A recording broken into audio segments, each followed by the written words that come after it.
Era una noche cualquiera en la colonia Morelos, pero algo se sentía distinto. Las patrullas de la Secretaría de Seguridad Ciudadana recorrían las calles como de costumbre, deslizándose entre los callejones húmedos y estrechos que caracterizan al corazón de la Ciudad de México. En la intersección de Plomeros y Alfarería, los faros de una de las patrullas se posaron sobre una silueta joven, agachada junto a una jardinera mal iluminada. Tenía las manos ocupadas, manipulando pequeñas bolsas de plástico transparente que relucían bajo la luz artificial. El gesto era rápido, casi automático, como quien ha repetido esa acción cientos de veces. Los agentes frenaron. No necesitaban palabras para entenderse. Bajaron con precaución, uno por la izquierda, otro por la derecha. El joven levantó la mirada. Sus ojos denotaban costumbre, pero también una chispa de impaciencia. No era la primera vez que lo enfrentaban, y eso lo sabrían pronto. Si te interesan estas historias reales de crimen y justicia, no olvides suscribirte al canal. Aquí revelamos los rostros, los hechos y las decisiones que cambian el destino de una ciudad. Cuando los oficiales se aproximaron, informaron al sujeto que procederían con una revisión preventiva. Él no opuso resistencia. En sus bolsillos, 15 bolsas de plástico repletas de un vegetal verde y seco que emanaba un olor familiar, marihuana.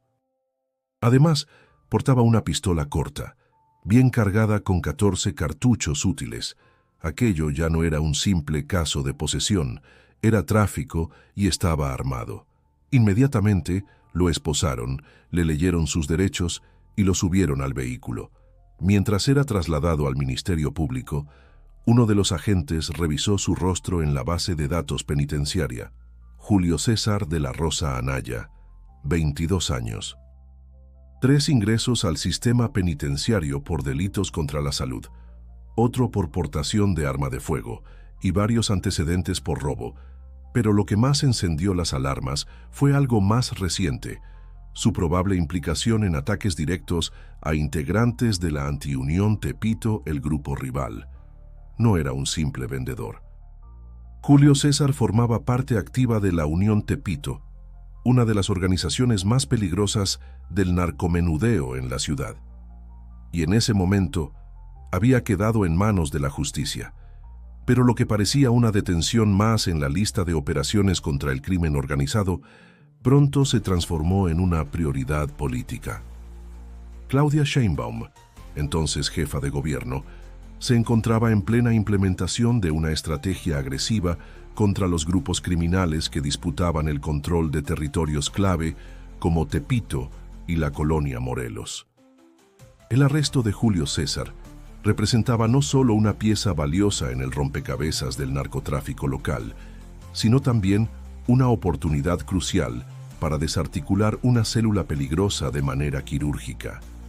Aquel joven no era un líder, pero era un enlace entre operaciones menores y las órdenes mayores. Tenía acceso a armas, a rutas de distribución y a contactos que cruzaban las líneas entre bandas.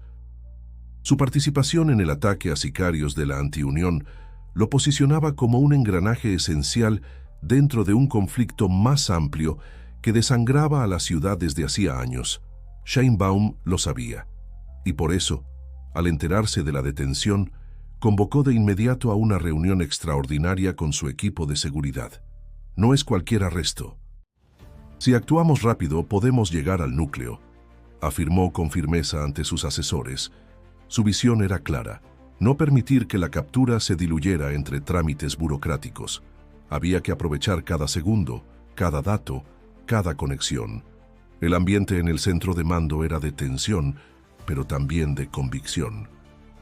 La jefa de gobierno no solo quería dar resultados visibles, sino demostrar que la CDMX podía enfrentarse de frente al crimen organizado sin caer en simulacros. Desde ese instante, la detención de Julio César dejó de ser un caso aislado. Se convirtió en el inicio de una cacería estratégica que prometía desmantelar la red violenta que había sembrado miedo en los barrios históricos de la capital. Y mientras la ciudad seguía su curso, entre tráfico, mercados y rutinas, una maquinaria silenciosa comenzaba a moverse. en las sombras, en las oficinas, en las calles patrulladas. Todo comenzaba con él, Julio César, el eslabón, el error que encendería la operación más contundente del año. Julio César de la Rosa Anaya había sido arrestado, pero la verdadera historia apenas comenzaba. En los primeros minutos tras su detención, mientras era trasladado al Ministerio Público, un equipo especializado inició la recolección de datos desde los servidores de la Secretaría de Seguridad Ciudadana. La ficha del joven revelaba un historial que pintaba un perfil preocupante. 3 ingresos previos al sistema penitenciario por delitos contra la salud entre 2023 y 2024. Uno más, en 2022, por portación de arma de fuego y cohecho. Además, 3 presentaciones ante el Ministerio Público por robo en 2019 y 2020. Pero lo más alarmante no era su prontuario, sino la naturaleza de sus actividades actuales. Julio César no solo vendía droga, coordinaba ataques selectivos contra integrantes de la Antiunión Tepito, el grupo rival que también operaba en la zona. La información cruzada entre la SSC y la Fiscalía General de Justicia de la Ciudad de México permitió confirmar que el detenido tenía conexión directa con células que habían ejecutado ataques armados en al menos 2 puntos clave de la colonia Morelos durante septiembre. La guerra entre la Unión Tepito y Antiunión no era nueva. Había dejado cuerpos en banquetas, comercios con cortinas bajadas antes del anochecer y un miedo latente en los habitantes de la zona. En los callejones del barrio Bravo, el poder no lo tenía quien gritaba más fuerte, sino quien sembraba más temor. Los vecinos hablaban en susurros. Comentaban cómo ciertos locales funcionaban como fachadas. Vendían dulces, nieves o cigarrillos, pero detrás de la cortina se repartían dosis de marihuana saborizada, listas para distribución. Los relatos eran inquietantes. Una vecina contó que cada noche oía motocicletas con escape libre dando vueltas a la manzana. No vienen por nada bueno. Cuando los perros ladran y las luces se apagan, es porque va a pasar algo, dijo. Otro hombre, con miedo a mostrar su rostro, explicó que ya no dejaba que sus hijos jugaran afuera después de las 6. No sabes en qué momento empiezan los disparos. Era claro, la colonia Morelos era más que un punto en el mapa.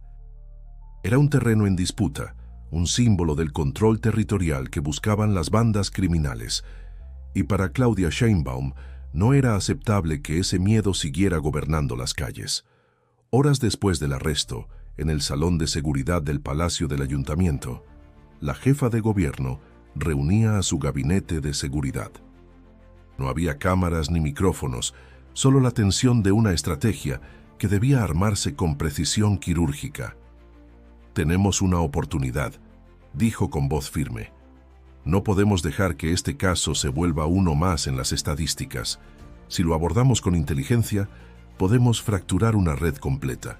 Con esa premisa comenzó a gestarse un plan. Sheinbaum ordenó un análisis profundo de las relaciones del detenido. No solo querían conocer a sus jefes directos, sino a sus distribuidores, contactos, cómplices y las rutas exactas de distribución.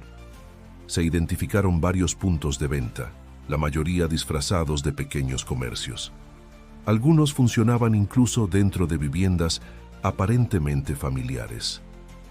La orden fue clara: priorizar la vigilancia encubierta, la recolección de evidencia y la coordinación entre dependencias.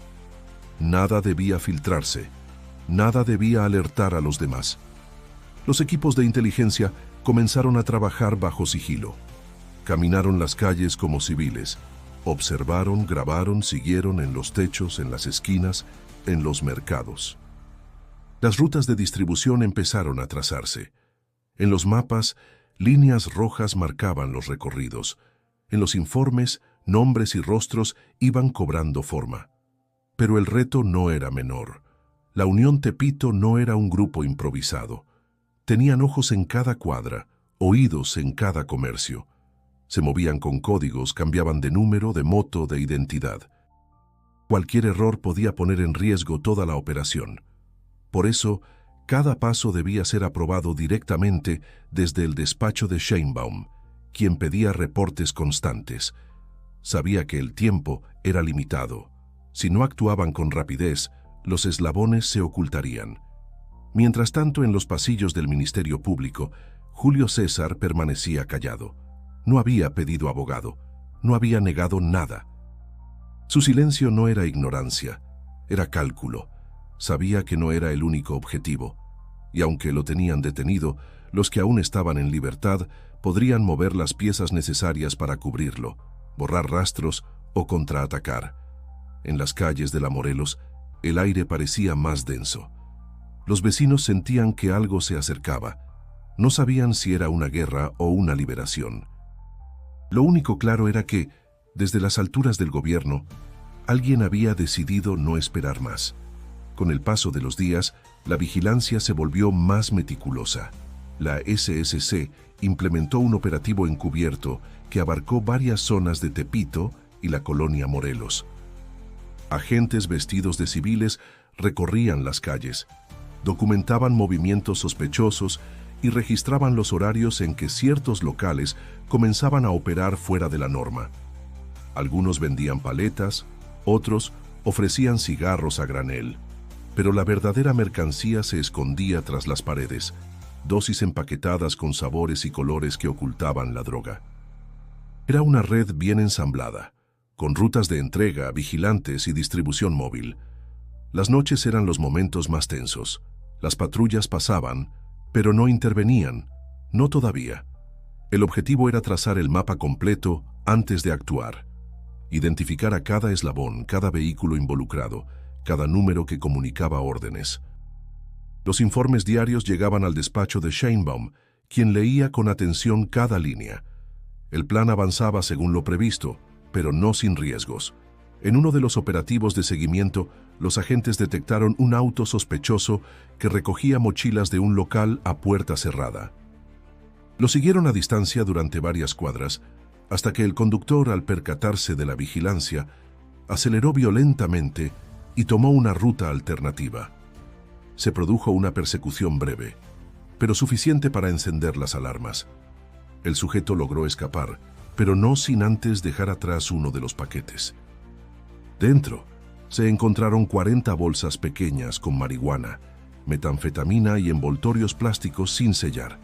El incidente se convirtió en un parte de alerta. La operación estaba siendo observada.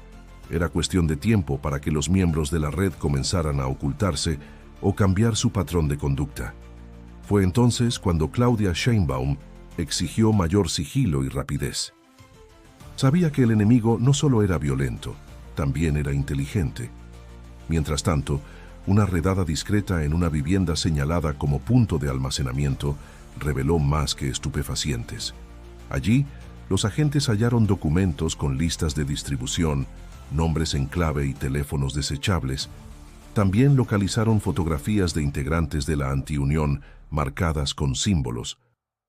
Era evidencia clara de que no solo se trataba de comercio ilegal, sino de una campaña activa de confrontación y aniquilamiento entre células rivales. Las pruebas fueron enviadas de inmediato a la Fiscalía, que activó protocolos especiales de análisis. Con la información recabada se actualizaron los objetivos prioritarios. Varios nombres salieron a la luz. Uno de ellos era conocido por haber participado en un ataque a plena luz del día en un tianguis de Tepito. Otro, por liderar un punto de venta con fachada de cafetería. Las piezas comenzaban a encajar.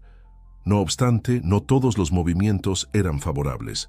En una noche particularmente tensa, un grupo de agentes que vigilaban una esquina estratégica fue sorprendido por un disparo desde una azotea. El proyectil no dio en el blanco, pero rozó el brazo de uno de los oficiales. El caos se desató durante minutos. Refuerzos llegaron, pero el tirador ya se había esfumado entre los techos. El herido fue atendido de inmediato. Su testimonio resultó vital. El disparo no fue al azar. Sabían que estaban siendo observados. El ataque causó conmoción. Los medios comenzaron a preguntar. Las redes sociales estallaron con rumores y teorías. En medio del alboroto, Claudia Sheinbaum apareció en conferencia de prensa.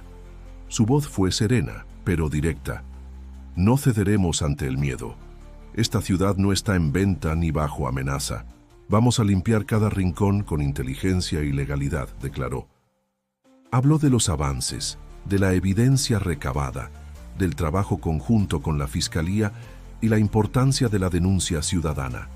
Pidió a los habitantes de Morelos y Tepito que confiaran, que colaboraran, que no permitieran que los criminales se escudaran en su silencio. Si los vecinos hablan, si nos unimos, podemos más que cualquier organización delictiva, afirmó. Su discurso no fue solo institucional, fue personal.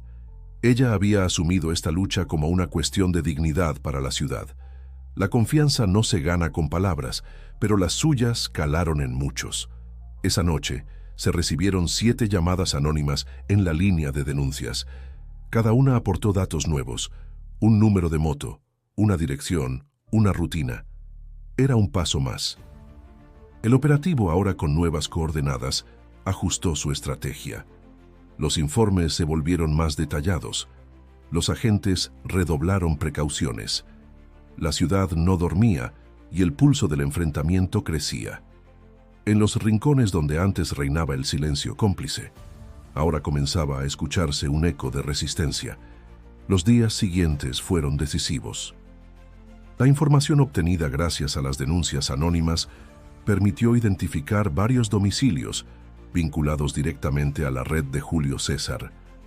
Eran inmuebles modestos, dispersos en distintas calles de la colonia Morelos, que a simple vista parecían habitados por familias comunes. Pero en su interior los agentes encontraron elementos que confirmaban su uso como puntos clave de distribución. En uno de ellos, escondido entre pilas de ropa y cajas vacías, hallaron una mochila con decenas de envoltorios listos para venta. También encontraron un cuaderno con anotaciones codificadas y dibujos de armas. Los análisis forenses confirmaron que las bolsas contenían marihuana mezclada con saborizantes artificiales, una tendencia creciente que buscaba captar consumidores jóvenes. Los empaques eran coloridos, con nombres llamativos, diseñados para parecer inocuos.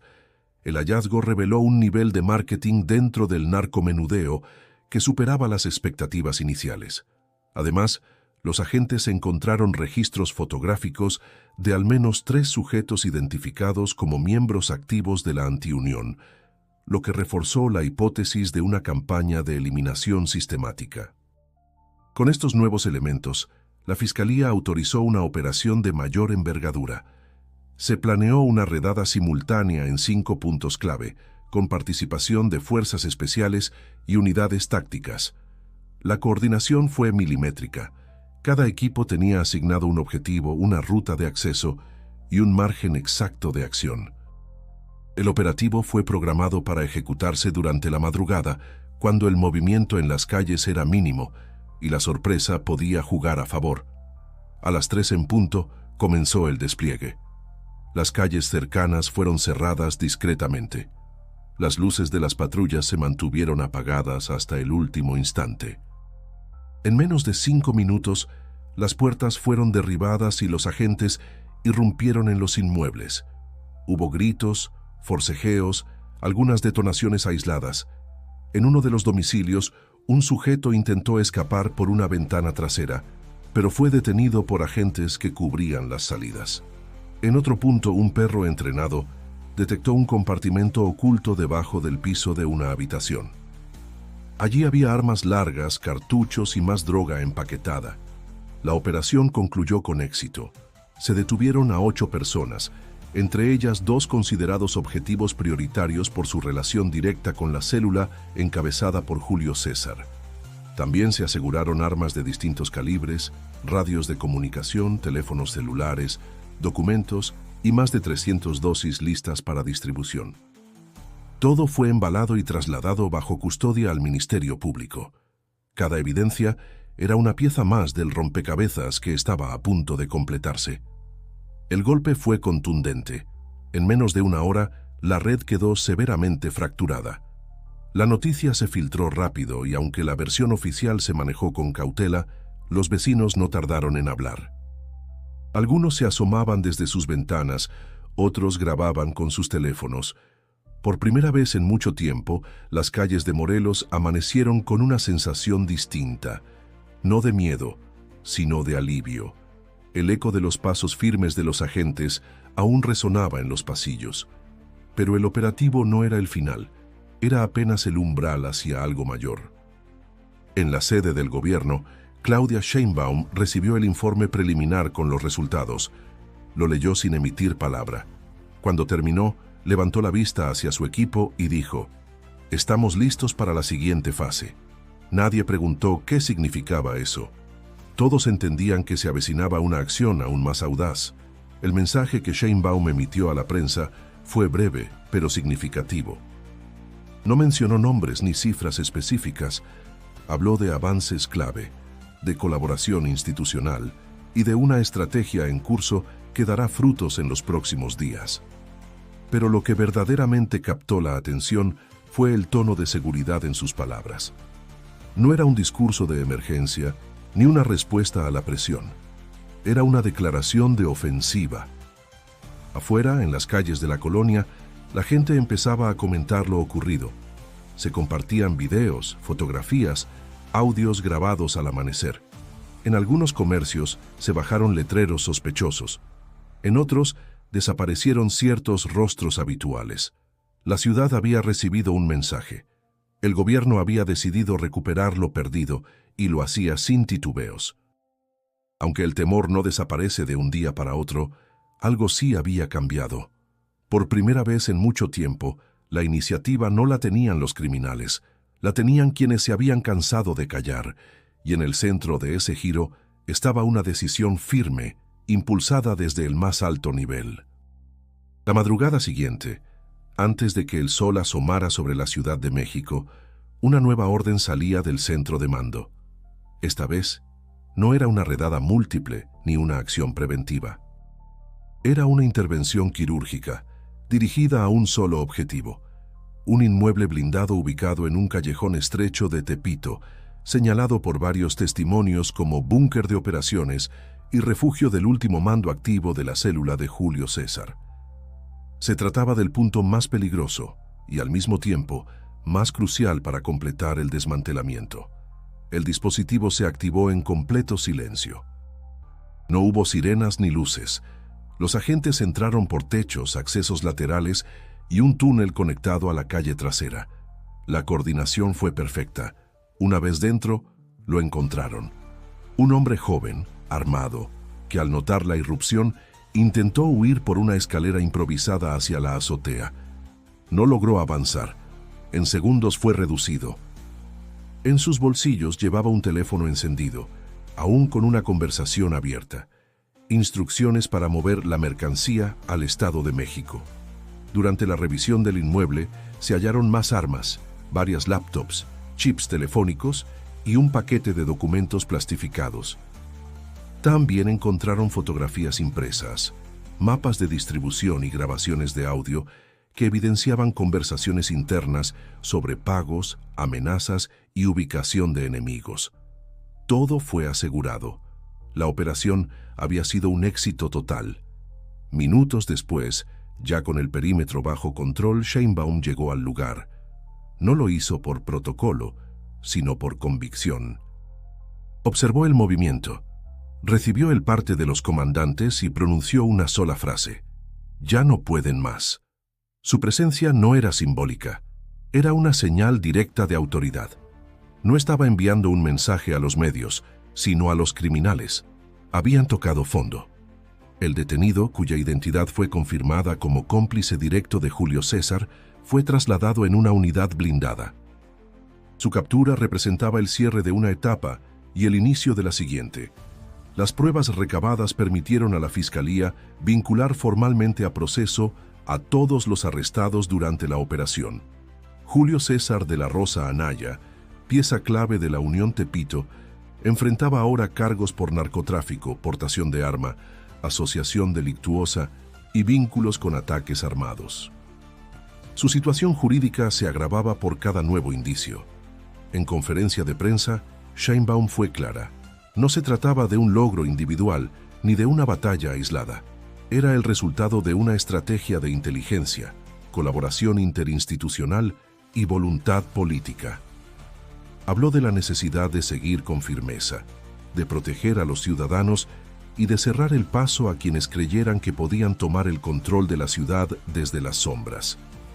No vamos a permitir que el miedo sea la norma. Esta ciudad tiene ley, tiene fuerza y tiene futuro, declaró.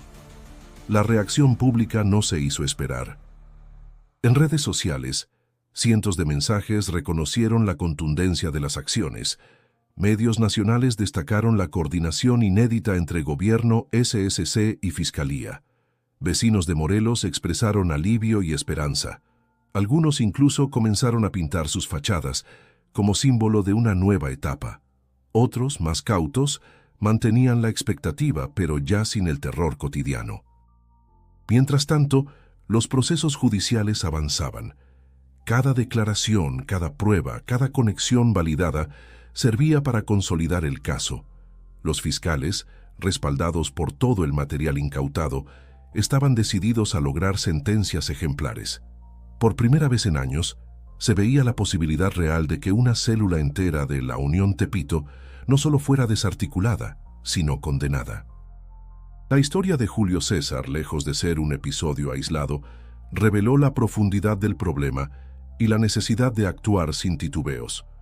Mostró que el crimen organizado no siempre opera con grandes capos visibles, sino con redes pequeñas pero letales, insertadas en lo cotidiano. Pero también dejó claro que con decisión política y estrategia inteligente es posible cortar el ciclo.